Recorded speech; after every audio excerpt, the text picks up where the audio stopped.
आप सभी को मेरा राधे राधे। राधा कृष्ण के चैनल पर आप सभी का मैं स्वागत करती हूँ। सीताराम चरित अति पावन, मधुर सरसी अरु अति मन भावन।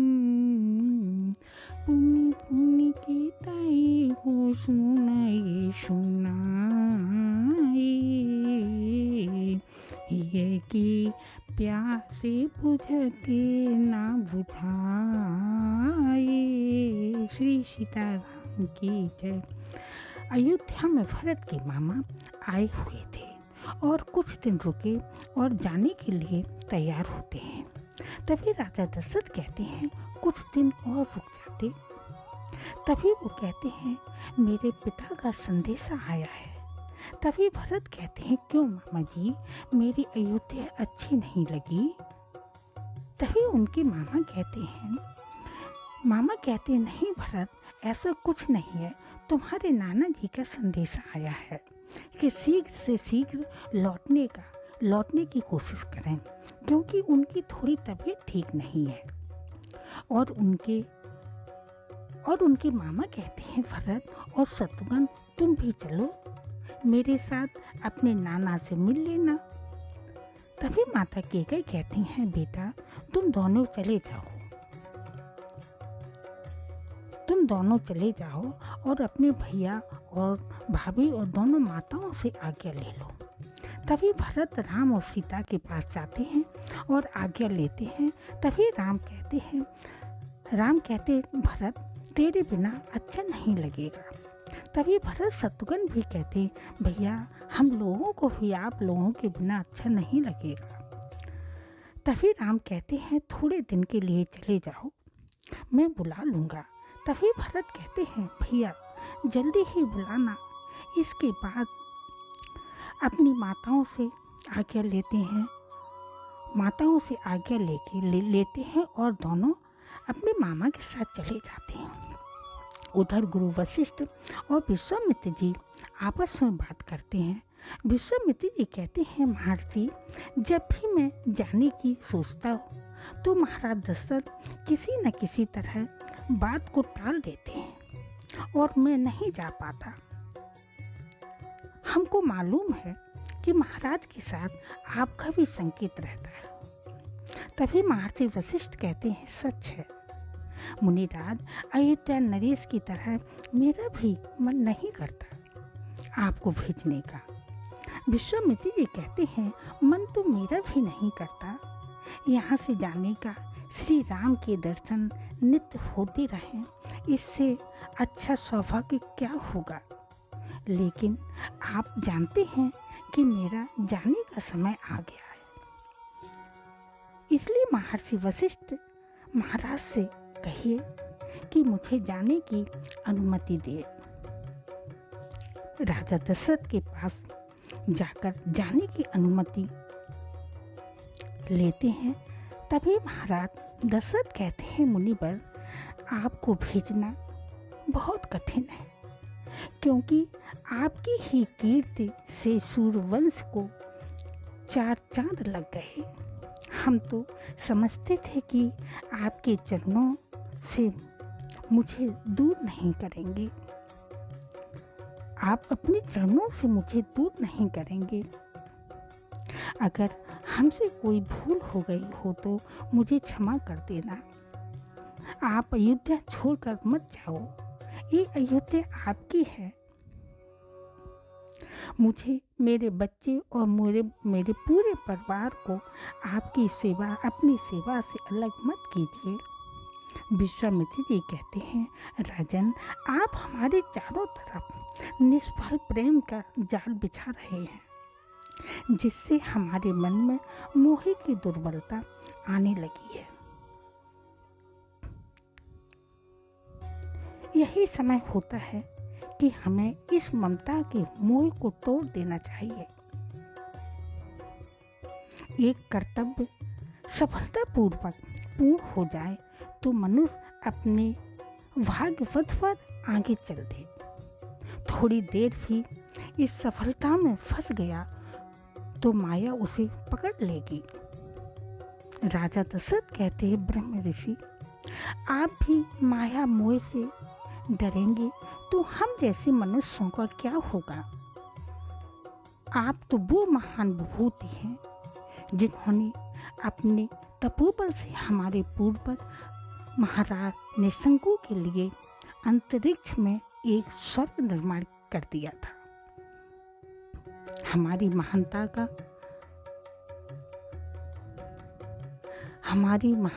का वखान तो आप कर रहे हो महाराज। वो शपथ याद करें कि मानकर आसक्ति के मोह जाल में फंसकर इंद्र ने हमारे तपोबल को छीन कर दिया था। मेरी कहानी बड़ी शिक्षाप्रद है। सिद्धि के शिखर पर पहुंचकर भी मनुष्य को सावधान रहना चाहिए, लेकिन एक ही भूल से उसके सहस्त्रों वर्षों की तपस्या मोह के थोड़े ही छोड़ में नष्ट हो जाती है। वही हमारे साथ हुआ था।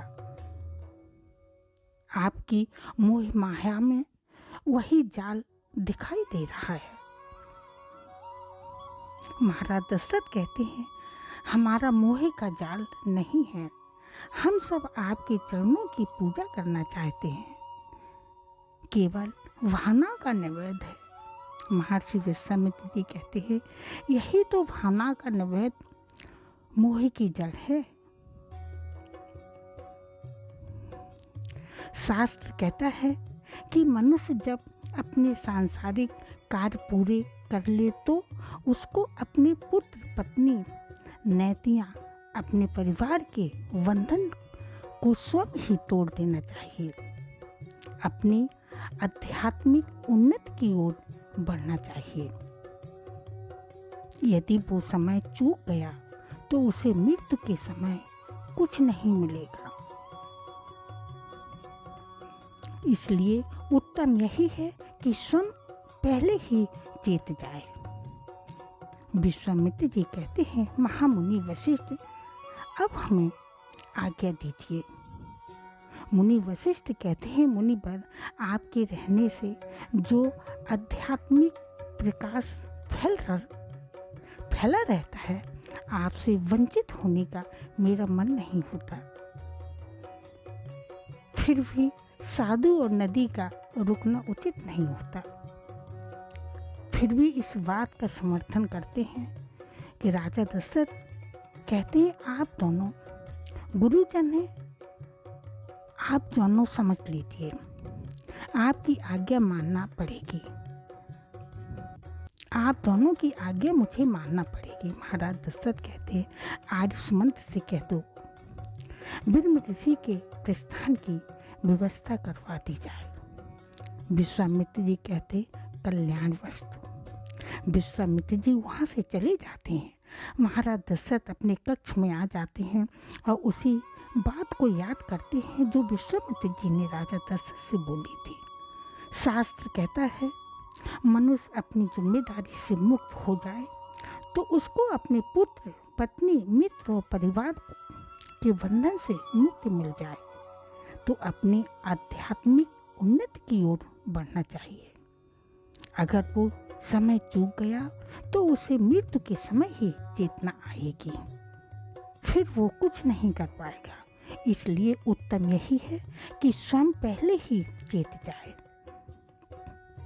यह सब सोचकर महाराज दशरथ गुरु वशिष्ठ के आश्रम जाते हैं। गुरु वशिष्ठ कहते हैं, आप महाराज यहाँ आए, जरूर विशेष प्रयोजन होगा। महाराज दशरथ कहते हैं, हाँ गुरुदेव, अपनी मन की बात आपको बताना है। अगर हो सके तो थोड़ा सा समय मुझे दे दो। अगर गुरु की कृपा हो तो सारे मनोरथ पूर्ण हो जाते हैं। मैंने भी जीवन में जो कुछ पाया है इन्हीं चरणों की कृपा से पाया है। अब मेरे मन में एक अभिलाषा रह गई है, वो भी आपकी कृपा से पूरी हो जाए बहुत अच्छा होगा। गुरु वशिष्ठ कहते हैं, हम आपसे बहुत प्रसन्न हैं, निश्चित होकर अपनी बात कहिए। महाराज दशरथ कहते हैं, मुनि पर, राम अब सब प्रकार से योग हो गया, सारी प्रजा को वैसे भी प्रिय है जैसे आपको मुझे, और अयोध्या का राजभार अब उसको देना चाहता हूँ। हे नाथ, अगर आप राम को राजपद प्रदान करने की आज्ञा दें तो अपनी आँखों के सामने राम का अभिषेक देखने की लालसा पूरी हो जाए। फिर ये शरीर रहे या न रहे, इसका पछतावा नहीं रहेगा। दोनों लोग राजसभा में इकट्ठे होते हैं, दूर दूर से गुरुजनों को, सबको, राजाओं को बुलवाते हैं। तभी महाराज सभी के सामने में प्रस्ताव रखते हैं कि महाराज दशरथ कहते हैं कि परम पूज्य गुरुजनों, परम पूज्य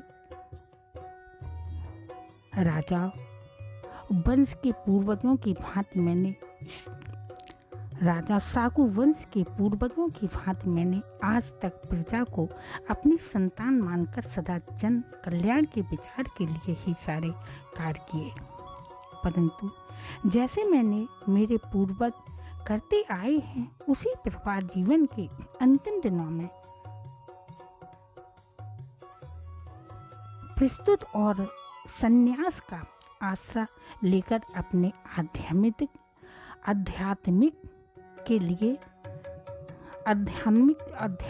उन्नति के लिए साधना करना चाहता हूँ। इसलिए आप सबकी अनुमति लेकर मैं अपने ज्येष्ठ पुत्र राम की राज का सारा भार सौंपना चाहता हूँ। मैं शीघ्र ही राम का अभिषेक करना चाहता हूँ। यदि आप सब मेरे विचार से सहमत हो तो आप सब अपनी अनुमति प्रदान करें। वहाँ बैठे हुए प्रजागण कहते हैं, हम सब इस बात से सहमत हैं। आप सब किन कारणों से, राजा दशरथ कहते हैं, आप सब किन कारणों से राम को राजा स्वीकार कर रहे हैं, मुझे वह जानना जरूरी है।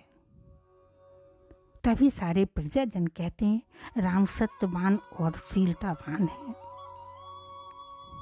वो कोमल स्वभाव वाले हैं, मीठा और सत्य बोलते हैं, वो प्रजा का सुख दुख बांटते और जो दुखी होता है उसको सांत्वना देते हैं, वो शत्रुओं के देश की रक्षा भी करते हैं। उनमें स्वामी और सखा दोनों के रूप दिखाई देते हैं। गुरु वशिष्ठ कहते हैं, यही उत्तम गुण है उनका, यही एक अच्छा होने का लक्षण भी है कि प्रजा एक स्वामी की तरह उसका आदर सत्कार भी करे और एक सखा की तरह उनका एक भरोसा भी रखे। इन सब कारणों से राम राजा होने के सर्वथा योग्य हैं। महाराज सारी सभा इसका समर्थन करती है कि आप राम को राजसभा में बुलाकर इस निर्णय से अवगत कराएं। आज सुमंत राम को राजसभा में लाने के लिए संदेश भेजा जाए। राम को बुलाया जाता है। तभी राम पूछते हैं, मुझे राजसभा में क्यों बुलाया जा रहा है? राजकुमार पहुंचकर ही तभी कहा जाता, राजकुमार आपको पहुंचकर ही मालूम चलेगा और शीघ्र पहुंचना अनिवार्य है। ऐसा ही महाराज का आदेश है। पिता का आदेश राजसभा में आने का कारण मुझसे कोई भूल तो नहीं हो गई। तभी राम राजसभा में पहुंचते हैं और अपने पिता से कहते हैं, आपका पुत्र राम आपके चरणों में प्रणाम करता है। मैं आपके आदेश से आपकी सेवा के लिए उपस्थित हूँ, आज्ञा कीजिए। तभी महाराज दशरथ गुरु वशिष्ठ से कहते हैं, राम सभा में उपस्थित सभी लोगों से सर्वसम्मति से ये निश्चय किया है सबकी सम्मति से ये निश्चय किया है कि तुम्हें योग राजपद सौंप दिया जाए, तुम्हारा राजाभिषेक किया जाए। तुम्हारे गुणों को देखते हुए अभी तो विश्वास है कि तुम एक धर्मात्मा और प्रजा पालक राजा बनोगे। तुम्हारी लोकप्रियता के कारण और वीरता के कारण राष्ट्र की सुरक्षा के लिए कोई भय नहीं है, इसलिए तुम युवराज पद स्वीकार कर भार को संभालो। राम कहते हैं, पूज्य वर मुझे क्षमा करना, मेरे मत में ये निश्चित अनुचित है। जबकि पिताश्री अपनी कीर्ति पराक्रमी ज्योति से तीनों लोगों को अपने प्रकाश फैला रहे हैं, ऐसे पराक्रमी कीर्तिमान पिता के होते हुए राजपद का प्रस्ताव मैं स्वीकार करूंगा। आप सबने ये सब सोचा कैसे?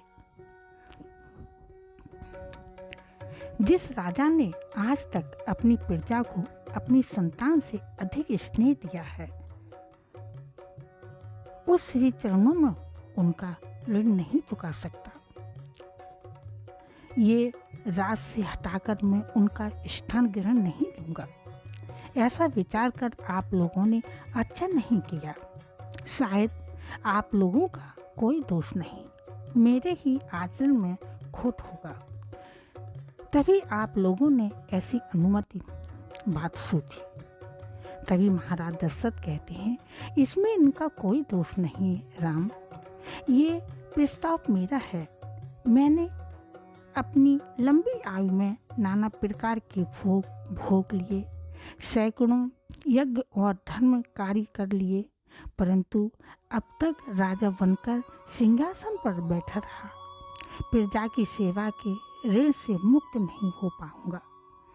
अब मैं बूढ़ा हो गया हूँ, इसलिए प्रजा की सेवा का भार तुम्हें सौंपकर विश्राम करना चाहता हूँ। प्रजा की सेवा तो मैं आपकी छत्र छाया में रहकर कर सकता हूँ, आपके चरणों की छाया में से वंचित नहीं करना चाहता। राम, महाराज दशरथ कहते हैं, राम तुम ही ऐसी बात कर सकते हो क्योंकि तुम ही मर्यादा की मूर्ति हो, परंतु पुत्र तुम अपने पिता के मोह में अपने पिता का हित भूल गए। पुत्र पिता का मित्र भी होता है। यदि पितृ मित्र की तरह सोचते हो तो पिता के हित के लिए सोचो, ऐसे वचन न कहते जिसमें सिर्फ पिता का मोह दिखता, मित्र की मित्रता नहीं। राम कहते, प्रभु आपने कैसे कह दिया कि मैं आपके कल्याण की कामना नहीं करता? गुरु वशिष्ठ कहते हैं, इसका उत्तर मैं देता हूँ राम। इस संसार में 4 पदार्थों के लिए पुरुषार्थ करना पड़ता है, धर्म, अर्थ, काम, मोक्ष। वीर पुरुष जब अपने धर्म, अर्थ, काम और मोक्ष की साधना करके तब उनका अंतिम कर्तव्य होता है कि वो अपना आध्यात्मिक विकास करें।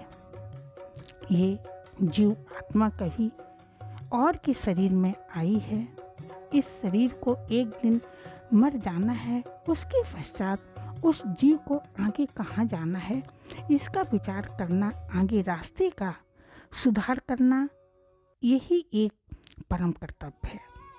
इसके पहले कि मृत्यु आकर उसके सारे सांसारिक बंधन तोड़ दे, मनुष्य को चाहिए कि वो स्वयं उन बंधनों को तोड़कर अपनी आत्मा को स्वयं परमात्मा से जोड़े। क्या तुम नहीं चाहते कि तुम्हारे पिता भी अपने को परलोक संभालने का साधन कर सके? पुत्र मोह के वशीभूत तुम उनके पैरों की जंजीर क्यों बनना चाहते हो? राम, इस समय पुत्र के नाते तुम्हारी भावना बलवान है, परंतु याद रखो, कर्तव्य भावना से महान होता है। यही तुम्हारा कर्तव्य है। भावना और मोह को छोड़ दो।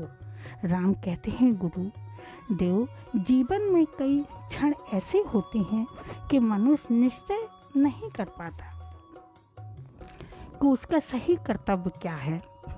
इतना सुनकर महाराजा दशरथ उठ खड़े हो जाते हैं और कहते हैं, राम, गुरु जो कह रहे हैं उसी में मेरा कल्याण है। गुरु की आज्ञा को स्वीकार करो और अनंत के साथ नाता जोड़ने में अपने पिता की सहायता करो। तभी राजा दशरथ उदास होकर कहते हैं, राम, ये मेरी आज्ञा भी है और मेरी विनती भी है। तभी राम अपने पिता के हाथ पकड़ लेते हैं और कहते हैं, नहीं महाराज नहीं, मैं तो आपका पुत्र और प्रजा दोनों ही आपकी आज्ञाकारी हैं। आप जो भी आज्ञा देंगे मैं अपना धर्म समझकर अंगीकार करूँगा। वहाँ बैठे राजसभा के लोग राम की जय जयकारा बोलने लगे। राजा दशरथ अपने राम को सीने से लगा लेते हैं और राजा दशरथ कहते हैं, राम, जिस पिता के सामने उसके पुत्र की ऐसी जय जयकारा हो, उसकी खुशी का अनुमान कोई नहीं कर सकता। गुरुदेव, राम के अभिषेक में किसी भी कारण से विलंब नहीं होना चाहिए। आज सुमंत कहते हैं, राम, जबकि उपस्थिति में ये कार्य अति शीघ्र होना चाहिए। गुरु वशिष्ठ कहते हैं, मैं इसका अनुमोदन करता हूँ। सभा में बैठे हुए बाहर से आए हुए गुरुजनों लोगों का भी यही कहना था कि राम का अभिषेक करके ही मैं यहाँ से जाऊँगा। गुरु वशिष्ठ कहते हैं, कल चंद्रमा पुष्य नक्षत्र में विराजमान रहेंगे। अभिषेक के लिए कल का दिन उत्तम है। तभी राम कहते हैं, इतनी जल्दी? भरत शत्रुघ्न भी तो यहाँ नहीं है। तभी आज सुमंत कहते हैं, भरत शत्रुघ्न इतनी जल्दी नहीं आएंगे, कल का ही दिन उचित है। गुरु वशिष्ठ, दूसरा मुहूर्त देर से निकल रहा है। गुरु वशिष्ठ कहते हैं, दूसरा मुहूर्त देर से निकल रहा है, इसलिए नगर में आज ही घोषणा कर दी जाए कि राम का राज अभिषेक कल सुबह ही है। राजा दशरथ कहती, आज सुमंत, गुरु वशिष्ठ महर्षि जवाली के अनुसार अभिषेक की सारी तैयारी कराओ। राम, तुम्हें भी कुछ व्रत पूजा आदि करने होंगे।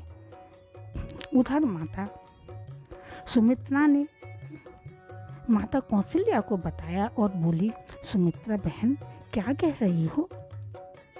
मेरे राम का राजअभिषेक होगा? तभी लक्ष्मण कहते हैं, हाँ बड़ी माँ, महाराज ने रात में घोषणा करवा दी गई है। इसी समय राम आ जाते हैं। वो अपनी माता कौशल्या से आशीर्वाद लेते हैं। तभी माता कौशल्या कहती, चिरंजीव रहो मेरे लाल, राजलक्ष्मी से युक्त होकर बंधुओं को, समस्त प्रजाओं को आनंदित करते रहना। माता कौशल्या कहती, मेरे जन्म भर की पूजा सफल हो गई। कुल देवता तेरा मंगल करें और तुझे सूर्यवंश की रक्षा की कीर्ति प्रदान करें। उधर माता सुमित्रा, राम आ जाते, माता सुमित्रा से आशीर्वाद लेने। तो माता सुमित्रा कहती हैं, राम, राजा बनकर सूर्यवंश की और तेजस्वी, सूर्यवंश को और तेजस की आभा को और तेजस्वी बनाना। राजा सुमित्रा कहती, लक्ष्मण, आज तक तुम अपने बड़े भाई की शीतल छाया में ही रहते आए हो, परंतु आज से तुम अपने राजा की प्रथम सेवक, रक्षक, आदर्श बनकर रहोगे। आज से राम तुम्हारे प्रभु हैं। राम कहते हैं, हम और मैं और लक्ष्मण में क्या अंतर है? श्री सीताराम की जय, श्री सीताराम की जय, श्री सीताराम की जय।